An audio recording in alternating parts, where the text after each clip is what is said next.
मती रचित सुसमाचार अध्याय 23। शास्त्रियों और फरीसियों से सावधान। तब यीशु ने भीड़ से और अपने चेलों से कहा, शास्त्री और फरीसी मूसा की गद्दी पर बैठे हैं, इसलिए वे तुमसे जो कुछ कहे वह करना और मानना, परंतु उनके से काम मत करना, क्योंकि वे कहते तो हैं पर करते नहीं। वे ऐसे ऐसे भारी बोझ को जिनको उठाना कठिन है बांधकर उन्हें मनुष्यों के कंधे पर रखते हैं, परंतु स्वयं उसे अपनी उंगली से भी सरकाना नहीं चाहते। वे अपने सब काम लोगों को दिखाने के लिए करते हैं। वे अपने ताबीजों को चौड़ा करते और अपने वस्त्रों की कोरे बढ़ाते हैं। भोज में मुख्य मुख्य स्थान और सभा में मुख्य मुख्य आसन, बाजारों में नमस्कार और मनुष्य में रबी कहलाना उन्हें भाता है। परंतु तुम रबी न कहना, क्योंकि तुम्हारा एक ही गुरु है और तुम सब भाई हो। पृथ्वी पर किसी को अपना पिता न कहना, क्योंकि तुम्हारा एक ही पिता है जो स्वर्ग में है। और स्वामी भी न कहना, क्योंकि तुम्हारा एक ही स्वामी है, अर्थात मसीह। जो तुम में बड़ा हो वह तुम्हारा सेवक बने, और जो कोई अपने आप को बड़ा बनाएगा वह छोटा किया जाएगा, और जो कोई अपने आप को छोटा बनाएगा वह बड़ा किया जाएगा।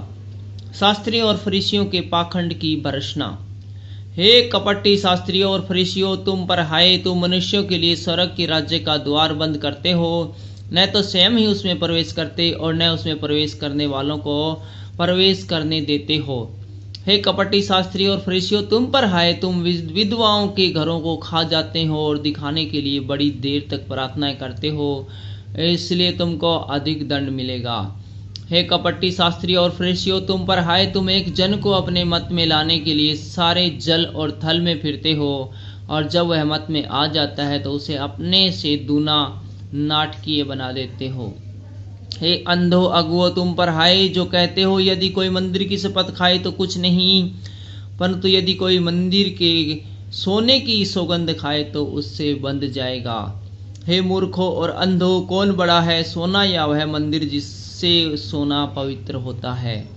फिर कहते हो कि यदि कोई वेदी की शपथ खाए तो कुछ नहीं, परंतु जो भेंट उस पर है यदि कोई उसकी शपथ खाए तो बंध जाएगा। हे अंधो, कौन बड़ा है, वेदी या भेंट जिससे भेंट पवित्र होती है?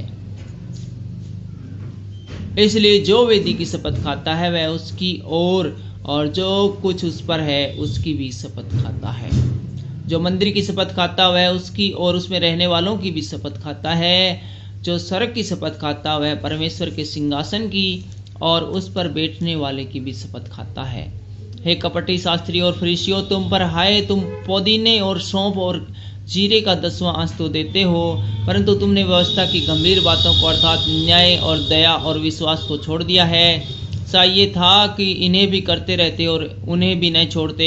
हे अंधे अगुओ, तुम मच्छर को तो छान डालते हो, परंतु ऊंट को निगल जाते हो। हे कपटी शास्त्री और फरीसियों, तुम पर हाय, तुम कटोरे और थाली को ऊपर ऊपर से तो मांजते हो, परंतु वे भीतर अंधेर और असमंजस से भरे हुए हैं। ए अंधे फरीसी, पहले कटोरे और थाली को भीतर से मांज कि वे बाहर से भी स्वच्छ हो। हे कपटी शास्त्री और फरीसियों, तुम पर हाय, तुम चूना भीती हुई कब्रों के समान हो, जो ऊपर से तो सुंदर दिखाई देती है, परंतु भीतर मुर्दों की हड्डियों और सब प्रकार की मलिनता से भरी है। इसी रीति से तुम भी ऊपर से मनुष्य को धर्मी दिखाते हो, परंतु भीतर कपट और अधर्म से भरे हुए हो। शास्त्रियों और फरीसियों पर दंड की भविष्यवाणी। हे कपटी शास्त्रियों और फरीसियों, तुम पर हाय, तुम भविष्यवक्ताओं की कब्रें संवारते और धर्मियों की कब्रें बनाते हो, और कहते हो यदि हम अपने बाप दादाओं के दिनों में होते तो भविष्यवक्ताओं की हत्या करने में उनके सांझी न होते। इससे तो तुम अपने पर आप ही गवाही देते हो कि तुम भविष्यवक्ताओं के हत्यारों की संतान हो। अतः तुम अपने बाप दादाओं के पाप का घड़ा पूरी तरह भर दो। हे सांपों, हे करेतों के बच्चों, तुम नरक के दंड से कैसे बचोगे?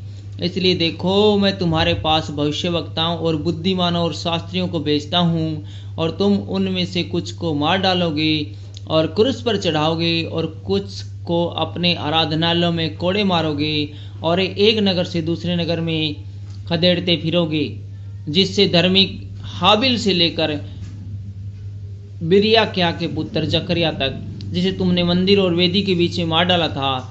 जितने धर्मियों का लहू पृथ्वी पर बहाया है वह सब तुम्हारे सिर पर पड़ेगा। मैं तुमसे सच कहता हूँ कि ये सब बातें इस समय के लोगों पर आ पड़ेगी। यरूशलेम के लिए विलाप। हे यरूशलेम, तू भविष्य वक्ताओं को मार डालता है और जो तेरे पास भेजे गए उन पर पथराव करता है। कितनी ही बार मैंने चाहा कि जैसे मुर्गी अपने बच्चों को अपने पंखों के नीचे इकट्ठा करती है वैसे ही मैं भी तेरे बालकों को इकट्ठा करूं, परंतु तुमने नहीं चाहा। देखो, तुम्हारा घर तुम्हारे लिए उजाड़ छोड़ा जाता है, क्योंकि मैं तुमसे कहता हूं कि अब से जब तक तुम न कहोगे धन्य है वह जो प्रभु के नाम से आता है, तब तक तुम मुझे फिर कभी न देखोगे। Thank you.